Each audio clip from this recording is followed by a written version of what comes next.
నమస్కారం. మన విద్యా 24/7 ఛానల్కి స్వాగతం. 6వ తరగతి నుంచి 10వ తరగతి వరకు పాఠ్యాంశాలన్నీ తెలుగులోనే స్పష్టంగా, సులభంగా అర్థమయ్యేలా వివరించడం మా ధ్యేయం.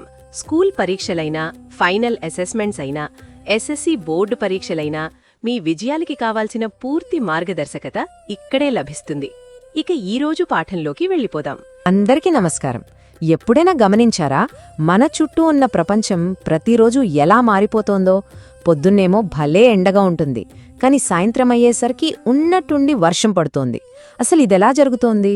కొన్ని ప్రదేశాలు ఎప్పుడూ వేడిగా, ఇంకొన్ని ఎప్పుడూ చల్లగా ఎందుకుంటాయో తెలుసా? ఈ ప్రశ్నలన్నింటికీ సమాధానాలు వెదర్ ఇంకా క్లైమేట్ అనే రెండు చాలా ఇంట్రెస్టింగ్ కాన్సెప్ట్స్లో దాగి ఉన్నాయన్నమాట. సో ఈరోజు మనం ఈ రెండిటి మధ్య ఉన్న తేడాలేంటో, వాటి రహస్యాలేంటో తెలుసుకుందాం. సరే, ముందుగా ఈరోజు మనం ఏమేం నేర్చుకోబోతున్నామో ఓసారి చూసేద్దాం. ఈ సెషన్ అయ్యేసరికి వెదర్ అంటే ఏంటో, దాన్ని కొలిచే ముఖ్యమైన అంశాలేంటో మనకు తెలిసిపోతుంది. అంతేకాదు, వాటిని కొలవడానికి కొన్ని స్పెషల్ ఇన్స్ట్రుమెంట్స్ వాడతారు. అవేంటో కూడా చూద్దాం.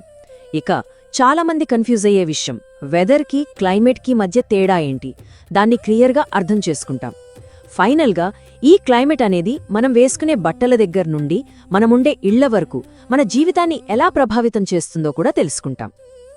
ఇది మనందరికీ తెలిసిన విషయమే కదా. ఇంట్లో ఏదైనా ఫంక్షన్ ప్లాన్ చేస్తుంటే పెద్దవాళ్లు ముందుగా అడిగేది, అయ్యో ఆ రోజు వెదర్ ఎలా ఉంటుందో ఏంటో అని.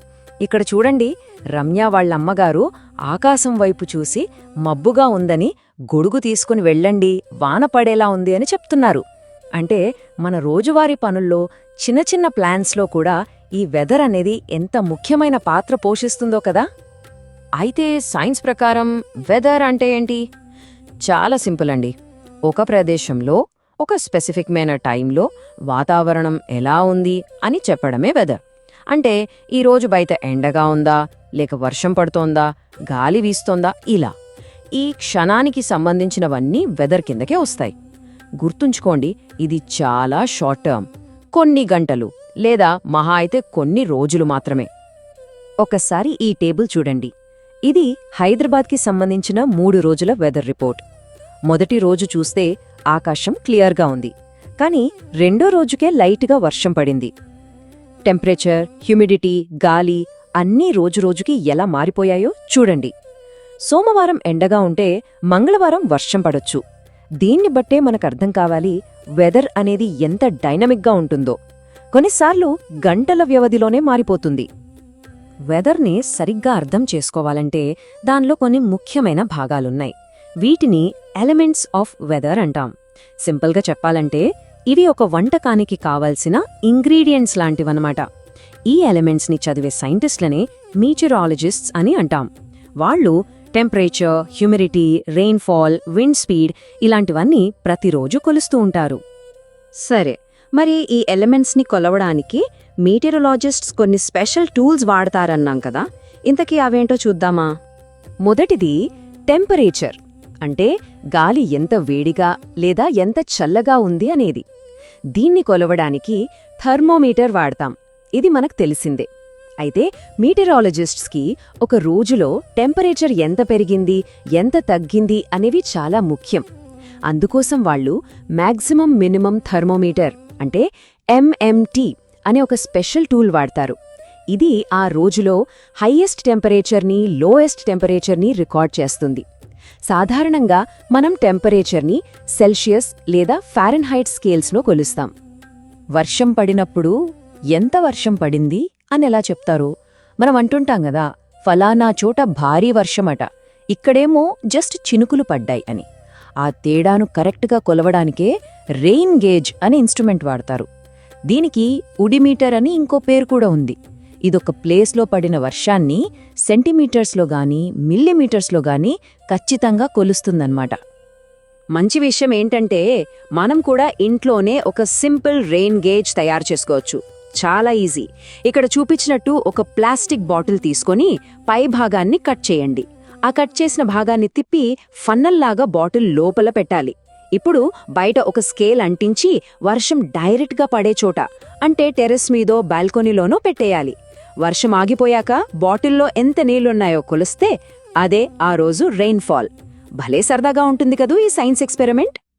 ఇక గాలి విషయానికి వస్తే విండ్ అంటే కదులుతున్న గాలి. దీని గురించి మనకు 2 విషయాలు తెలియాలి. ఒకటి, అది ఏ డైరెక్షన్లో వీస్తోంది. 2, ఎంత స్పీడ్తో వీస్తోంది. డైరెక్షన్ తెలుసుకోవడానికి విండ్ వేన్ అని వాడతారు. ఇది ఒక బాణంలా ఉంటుంది. గాలి ఏ దిశ నుంచి వస్తే ఆ బాణం అటువైపు చూపిస్తుంది.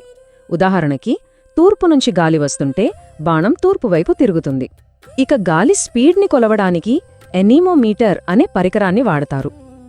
కొన్నిసార్లు మనకు భలే ఉక్కపోతగా జిడ్డుగా అనిపిస్తుంది కదా, చెమటలు పట్టి అస్సలు గాలి ఆడనట్టుంటుంది. దానికి కారణం హ్యూమిడిటీ, అంటే గాలిలో ఉండే తేమ అన్నమాట. గాలిలో ఈ నీటి ఆవిరి ఎక్కువగా ఉన్నప్పుడే మనకు అలా చిరాగ్గా అనిపిస్తుంది. మరి గాలిలో ఈ తేమ ఎంత ఉందో ఎలా కొలుస్తారు?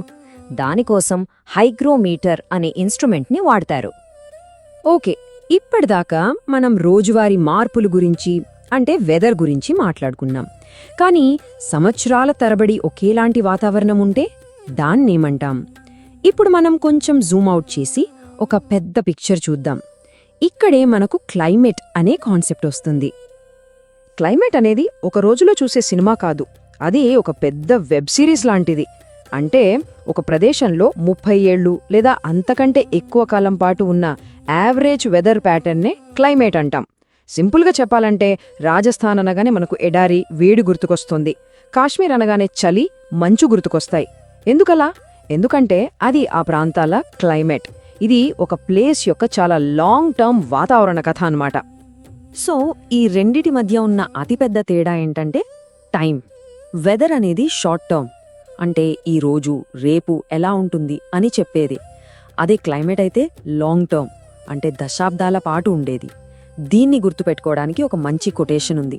Weather is what you get, climate is what you expect. అంటే ఈరోజు వర్షం పడొచ్చు అని గొడుగు తీసుకుని వెళ్తే అది వెదర్, కానీ డిసెంబర్ నెలలో ఖచ్చితంగా చలి ఉంటుంది అని ముందుగానే స్వెటర్లు కొనుక్కోవడం అది క్లైమేట్. ఇప్పుడు అర్థమైందా? అసలు ఈ క్లైమేట్ మన లైఫ్ స్టైల్ని ఎంతలా మార్చేస్తుందో తెలుసా? అది కేవలం వాతావరణం కాదు, మన కల్చర్లోనే ఒక భాగం. మనం వేసుకునే బట్టలు, మనం తినే తిండి, మనం కట్టుకునే ఇల్లు, ప్రతిదీ క్లైమేట్ మీదే ఆధారపడి ఉంటుంది. చూడండి, చల్లని ప్రదేశాల్లో ఉండేవాళ్లు ఉన్ని బట్టలు వేసుకుంటారు, వేడి ప్రాంతాల్లో ఉండేవాళ్లు కాటన్ బట్టల్ని ఇష్టపడతారు. అంతేనా? ఏ ప్రాంతంలో ఏ పంటలు పండుతాయి, ఏ పండ్లు దొరుకుతాయి అనేది కూడా అక్కడి క్లైమేటే డిసైడ్ చేస్తోంది. సరే, ఇప్పటిదాకా మనం నేర్చుకున్నది ఎంతవరకు అర్థమైందో కొన్ని సింపుల్ క్వశ్చన్స్తో టెస్ట్ చేసుకుందామా? రెడీ కదా? Okay, first question. రెయిన్ఫాల్ని కొలవడానికి వాడే ఇన్స్ట్రుమెంట్ పేరు ఏంటి? కాస్త గుర్తు తెచ్చుకోండి చూద్దాం. వర్షాన్ని కొలిచే ఆ పరికరం. Next question. రేపు ఎండగా ఉంటుంది అని న్యూస్లో చెప్పారు. ఇది వెదర్కి ఉదాహరణ లేక క్లైమేట్కా? ఆలోచించండి. ఇది షార్ట్ టర్మ్ గురించా లేక లాంగ్ టర్మ్ గురించా? ఇక చివరి ప్రశ్న. వెదర్కి క్లైమేట్కి మధ్య ఉన్న అతి ముఖ్యమైన ఒక్క తేడా ఏంటి? ఏ ఒక్క పాయింట్ ఈ రెండింటినీ వేరు చేస్తుంది? మనం ఇందాకే దీని గురించి మాట్లాడుకున్నాం, గుర్తుందా? ఎక్సలెంట్. సరే, ఇప్పుడు మనం నేర్చుకున్న ముఖ్యమైన పాయింట్స్ అన్నింటినీ ఒక్కసారి క్విక్గా రివైజ్ చేసేద్దాం. సో మనం గుర్తుపెట్టుకోవాల్సిన మెయిన్ పాయింట్స్ ఏంటంటే, వెదర్ అనేది రోజువారీ అప్డేట్ అయితే క్లైమేట్ అనేది ఒక long term story. Temperature, humidity, wind, rainfall ఇవి వెదర్లోని ముఖ్యమైన ఎలిమెంట్స్. వీటిని కొలవడానికి థర్మామీటర్స్, రెయిన్ గేజెస్ లాంటి టూల్స్ వాడతాం. అన్నింటికన్నా ముఖ్యంగా మన ఫుడ్, బటర్లు, ఇల్లు ఇలా మన లైఫ్ స్టైల్నే మార్చే శక్తి క్లైమేట్కుంది. ఈరోజు మనతో పాటు ఈ విషయాలు తెలుసుకున్నందుకు చాలా ధన్యవాదాలు. ఇకపై ఎప్పుడైనా బయటకు వెళ్ళినప్పుడు చుట్టూ ఉన్న వెదర్ని ఓసారి గమనించండి. ఇది ఈ ఒక్కరోజు మార్పేనా, లేక మన ప్రాంతం క్లైమేట్లో ఇది ఒక భాగమా అని ఆలోచించండి. మన ప్రపంచాన్ని అర్థం చేసుకోవడంలో ఇది ఒక ముఖ్యమైన అడుగు. నేర్చుకోవడం ఆపొద్దు. Keep learning. ఈరోజు చూసిన పాఠం మీకు ఉపయోగపడిందని హృదయపూర్వకంగా ఆశిస్తున్నాను. ఇలాంటి మరిన్ని స్పష్టమైన, సహాయకరమైన, మార్కులు పెంచే పాఠాలు పొందాలంటే మన విద్యా 24/7 ఛానల్ను తప్పకుండా సబ్స్క్రైబ్ చేయండి. ఈ వీడియో నచ్చితే లైక్ చేయండి, మీ ఫ్రెండ్స్కి షేర్ చేయండి.